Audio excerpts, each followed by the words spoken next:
প্রিয় ছাত্রছাত্রীরা, আজ তোমাদের পরিবেশ বইয়ের পৃষ্ঠা 18 থেকে 21 পর্যন্ত পাঠ্যাংশের প্রশ্ন উত্তর তৈরি করেছি। প্রথম পৃষ্ঠা 18। চ্যাপ্টারের নাম দেখো আছে সব কিছুর জন্য জায়গা লাগে। এই পাঠ্যাংশটা তোমরা পড়বে। নিচে একটি ছক আছে, বস্তুর নাম, ছবি আঁকো, কী পদার্থ দিয়ে তৈরি বলে মনে হয়। তো প্রথমে আমি লিখেছি প্লাস্টিকের বালতি, তার একটি ছবি আঁকার চেষ্টা করেছি এবং সেটি কী পদার্থ দিয়ে তৈরি, প্লাস্টিক। তারপর আছে কাঠের টেবিল আঁকার চেষ্টা করা হয়েছে, তারপর একটি কী পদার্থ দিয়ে তৈরি, কাঠ। তারপর আছে বই, সেটি কী পদার্থ দিয়ে তৈরি, কাগজ। পরবর্তী পৃষ্ঠা নাম্বার 19। উপরে একটি পাঠ্যাংশ আছে, নিচে একটি ছক আছে। পাঠ্যাংশ আমি পড়ছি না, তোমরা পড়বে। ছকে দেখো কি বলেছে, নিচের ছবির মধ্যে একটি গ্লাস বসাও, জল ঢেলে গ্লাসটা কানায় কানায় ভর্তি করো, এবার গ্লাসে তোমার আঙুল ডোবাও। কি দেখলে এটি করার পর তোমরা? দেখো লিখেছি, দেখলাম গ্লাসের জলে আঙুল ডোবানোর সঙ্গে সঙ্গে কিছুটা জল গ্লাস থেকে উপচে পড়লো। কেন এমন হলো?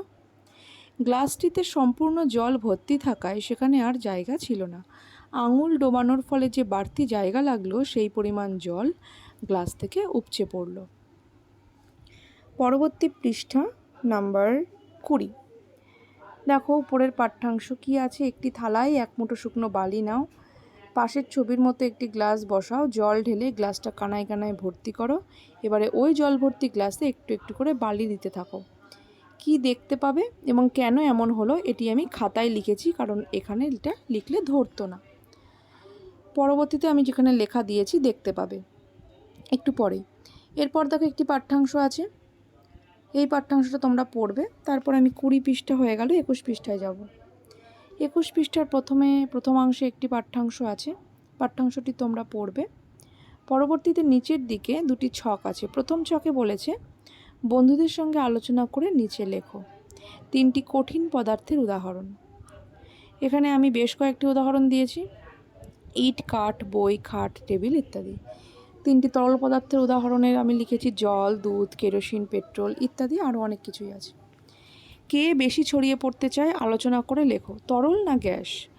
অবশ্যই গ্যাস বেশি ছড়িয়ে পড়তে চায়, গ্যাস চারিদিকে ছড়িয়ে পড়ে এবং হাওয়ায় মিশে যায়। কঠিন এবং তরল, তরল পড়ে গেলে চারিদিকে ছড়িয়ে পড়ে, অর্থাৎ তরলই বেশি ছড়িয়ে পড়তে চায় কঠিনের তুলনায়। এরপর আমরা যাব লেখাতে। দেখো প্রথম প্রশ্ন, বস্তু কাকে বলে? বিভিন্ন পদার্থ দিয়ে তৈরি যা কিছু আমাদের চারপাশে রয়েছে তাকেই বস্তু বলে। 2 নম্বর প্রশ্ন, পদার্থ বলতে কী বোঝো? যার নিজস্ব ভর আছে এবং কিছু পরিমাণে স্থান দখল করে থাকে তাকেই পদার্থ বলে। 3 নম্বর প্রশ্ন, বস্তু কী দিয়ে তৈরি হয়? বস্তু পদার্থ দিয়ে তৈরি হয়। 4 নম্বর প্রশ্ন, ফোলানো বেলুনের মধ্যে কী পদার্থ থাকে? ফোলানো বেলুনের মধ্যে গ্যাসীয় পদার্থ থাকে, অর্থাৎ বাতাস। 5 নম্বর, পদার্থ কয় প্রকার ও কী কী? পদার্থ 3 প্রকার, কঠিন, তরল এবং গ্যাসীয়। 6, পদার্থের অবস্থা কয় প্রকার? পদার্থের 3টি প্রধান অবস্থা হলো কঠিন, তরল এবং গ্যাসীয়। 7 নম্বর প্রশ্ন, কঠিন পদার্থ কাকে বলে? যে সমস্ত পদার্থের নির্দিষ্ট আকার এবং আয়তন আছে তাকেই কঠিন পদার্থ বলে, যেমন কাঠ, ইট, বই, খাতা, কাগজ, প্লাস্টিক, খাট ইত্যাদি। এবার পরবর্তী প্রশ্ন 8, তরল পদার্থ কাকে বলে? যে সমস্ত পদার্থের নির্দিষ্ট আয়তন থাকলেও নির্দিষ্ট আকৃতি নেই তাদের তরল পদার্থ বলে, যেমন জল, দুধ, তেল, পেট্রোল, ডিজেল ইত্যাদি। 9, গ্যাসীয় পদার্থ কাকে বলে? যে সমস্ত পদার্থের কোনো নির্দিষ্ট আকার এবং আয়তন নেই তাকেই গ্যাসীয় পদার্থ বলে, যেমন অক্সিজেন, হাইড্রোজেন, কার্বন ডাইঅক্সাইড ইত্যাদি। 10 নম্বর প্রশ্ন, বাতাসের মধ্যে জলীয় বাষ্প থাকে তার একটি প্রমাণ দাও। একটি গ্লাসে বরফ দিয়ে ঢেকে দিলে দেখা যায় গ্লাসের বাইরে কিছু বিন্দু বিন্দু জল জমা হয়েছে। এ থেকে প্রমাণ পাওয়া যায় বাতাসের মধ্যে জলীয় বাষ্প মিশে আছে। 11, জল ফুটে কি তৈরি হয়? বাষ্প তৈরি হয়। 12 দাগ, বাষ্প থেকে জলে পরিণত হওয়াকে কি বলে? বাষ্প থেকে জলে পরিণত হওয়াকে বলা হয় অবস্থার পরিবর্তন। 13 নম্বর প্রশ্ন, বায়ুর কিছু উপাদানের নাম লেখো। বায়ুর কিছু উপাদানের নাম oxygen, nitrogen, hydrogen, carbon dioxide, জলীয় বাষ্প ইত্যাদি। 14 নম্বর প্রশ্ন, জলের কোনো আকার আছে কি? জলের কোনো নির্দিষ্ট আকার নেই, জলকে যে পাত্রে রাখা হয় সেই পাত্রের আকার ধারণ করে। শুধুমাত্র জল নয়, যে কোনো তরল জিনিস যেমন দুধ, তেল, পেট্রোল ইত্যাদি, এদেরকে যে কোনো পাত্রে রাখা হবে এরা সেই পাত্রের আকারই ধারণ করবে। 15 নম্বর প্রশ্ন, সকল প্রকার গ্যাস কোথায় ছড়িয়ে বা মিশে থাকে? সকল প্রকার গ্যাস বায়ুমণ্ডলে বাতাসের সাথে মিশে থাকে। 16 নম্বর প্রশ্ন, কোনো পদার্থকে রাখার জন্য কি দরকার হয়? জায়গার দরকার হয়। 17 নম্বর প্রশ্ন, ড্যাশ যে পাত্রে রাখা হয় সেই পাত্রের আকার ধারণ করে। জল বা তরলকে যে পাত্রে রাখা হয় সেই পাত্রের আকার ধারণ করে। 18 নম্বর প্রশ্ন, কতগুলো জলীয় পদার্থের নাম লেখো।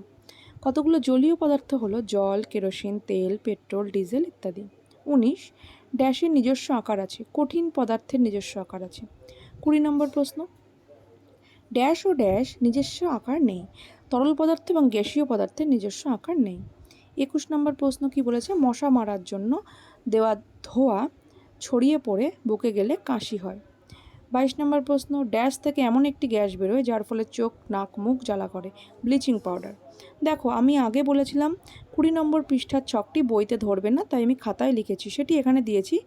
ছকে কি দেখতে পাবে? এখানে লিখতে হবে জলের গ্লাসে বালি ঢালা শুরু করলেই গ্লাসের জল উপচে পড়তে থাকবে।